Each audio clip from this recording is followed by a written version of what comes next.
and welcome to the Science of Golf Performance YouTube show. I'm Alex, and I'm here with my two co-hosts. I'm Bobby. And I'm Tyler. And today we're going to talk about a topic that we get a lot.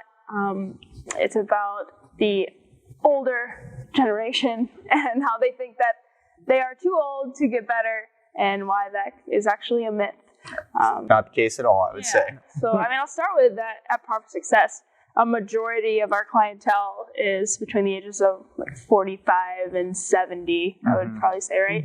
Yeah. And I would say about 99% of them have seen gains as far as club head speed goes, their golf performance, their strength in the gym, increases in mobility all around the clock, right? So it really is a myth, and that people think, yeah, I understand the concept behind it. You get older, things slow down a little bit. Some more negative, you got to work a little bit harder in some aspects to get better. But yeah, we'll talk a little bit about why that's not the case, while you're not stopping progress completely. Right. So, Bobby, what are some of the common things you hear when a lot of our clientele come in, and some of the excuses, I guess we'll call them, is why they can't get better? Well, from the PT side of things, as you get older, a lot of people are experiencing more aches and pains, right? And they might say, gosh, my shoulder's been bad for 20-something years, right? I don't think it's going to get any better. And when we take them through our assessment, right, or if we do even more PT-style assessments, I can find 5-6 easy things that we can work on that in 10 minutes we can get you feeling better than you have for a long time. Right now, that's your healing times are going to be a little bit different than someone who's teenage or 20s, things like that. But there's nothing stopping you from getting better as long as you're doing the right things, right? Yeah. So that would be one of the most common things I see from my side is just, hey, as I'm getting older, these aches and pains are just part of the getting older, right? Yeah. And that's just not the case whatsoever. Right. And growing up, probably through their 30s and stuff, they just didn't have the education or the knowledge of what to do to kind of dampen that a little bit and to make it so it wasn't killing them when they're 60 years old, right? Right. What about you, Tyler? I hear a lot of the older generation, especially on the virtual side of things, they'll come to me and they'll be like, hey, I've never done anything like this before.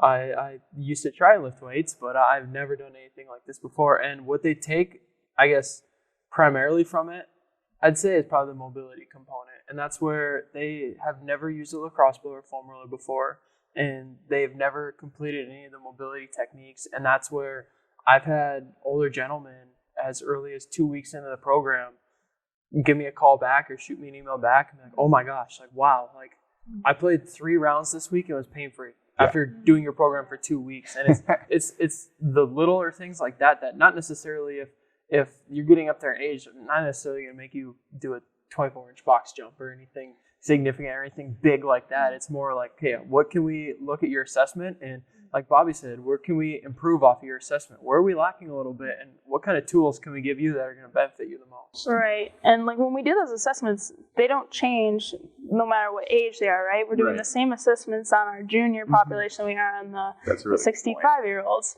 You're not special or there's nothing wrong with you. You have to move the same way that our juniors do and everybody else does. And there's no, it doesn't make it harder. Use the same techniques and you'll see the same improvements that the juniors and the younger population are seeing. Yeah. Right? I would say something, and Tyler made a really good point. A lot of people say, geez, I'm 65. I've never done any of this type of training before. When I hear that, I actually take that as a positive because we're coming into this with a blank slate. Anything that we give that person is going to be new to them. And as long as we structure it appropriately, and that's what we're experts at, right, they're going to see major benefits from that, right? If you've never done a goblet squat before, right, it's going to feel awkward at first, but you're going to pick up on that movement really quickly and see really quick benefits, not only for, how you're moving and how you're feeling, but your golf game too. So I actually think that's a positive for a lot of folks. Yeah, definitely.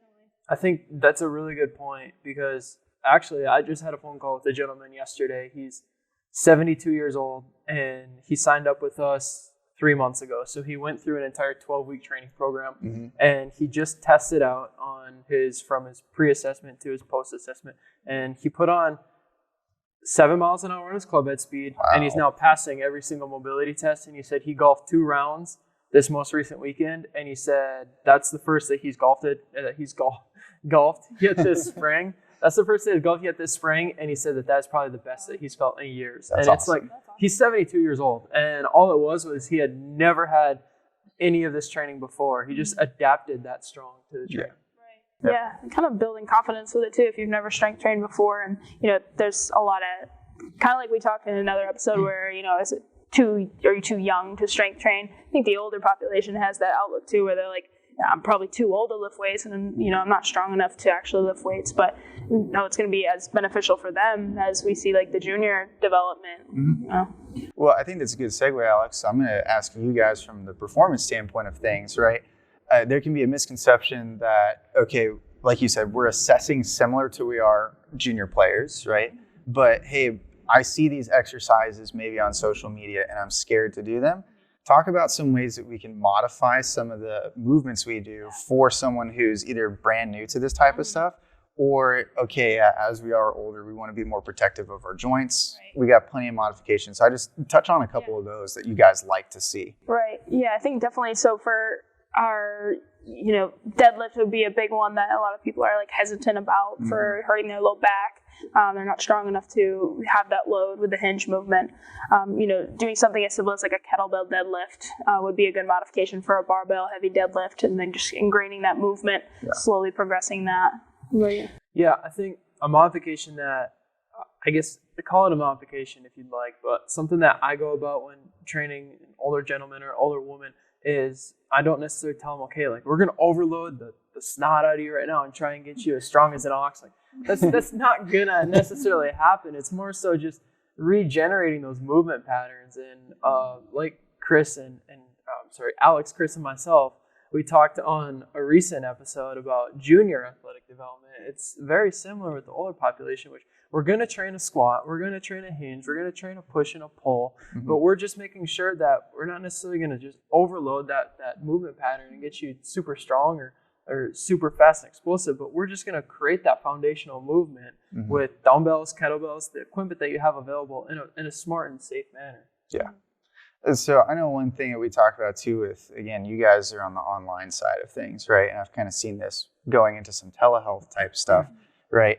What are some tips maybe for someone that is looking to do the virtual program and they're maybe not used to using an app-based program, or they're not used to doing like the face Zoom calls, right? I usually shoot people an email and say, hey, do you have experience with this technology before? Here's a couple of tips to make sure you can hear me, I can hear you, your video's set up right, things like that. So, what's your experience with that? If someone, another barrier, hey, I've never worked with this technology before. Right. Yeah, it's definitely, it puts up that wall a little bit. It makes people a little hesitant when they hear like technology, but it's obviously huge in this day and age and it's growing.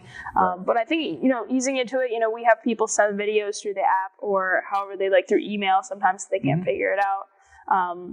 Either have their wife or husband film them, or they can set it up and do it themselves.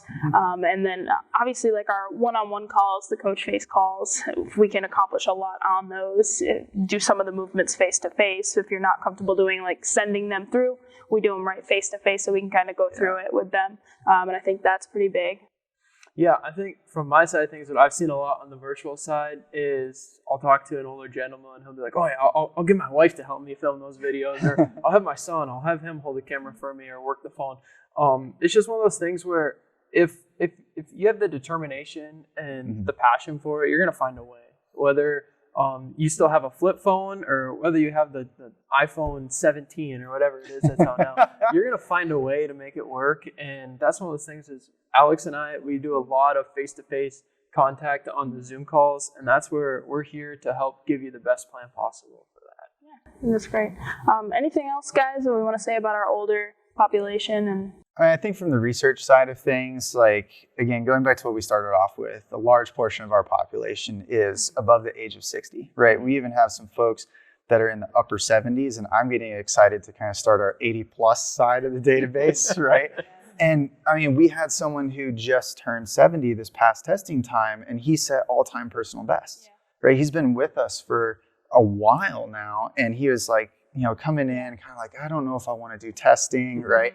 I'm like, hey, let's just go through and look at the numbers. You put a whole lot of good work in these past 3 months. Let's see what we get. And he set personal bests in literally everything. Yeah. And I have never seen someone walk out of here Right. so happy as he was, like heading to the golf course, excited, just turning 70, setting all-time bests. Yeah. So Numbers don't lie, and we have a lot of those numbers Yeah. to prove that no matter what age you are, that there can be improvements in every aspect. Right. Awesome. All right, guys, thanks for joining in. Give us a like and a subscribe if you enjoyed the video, and we'll see you next time.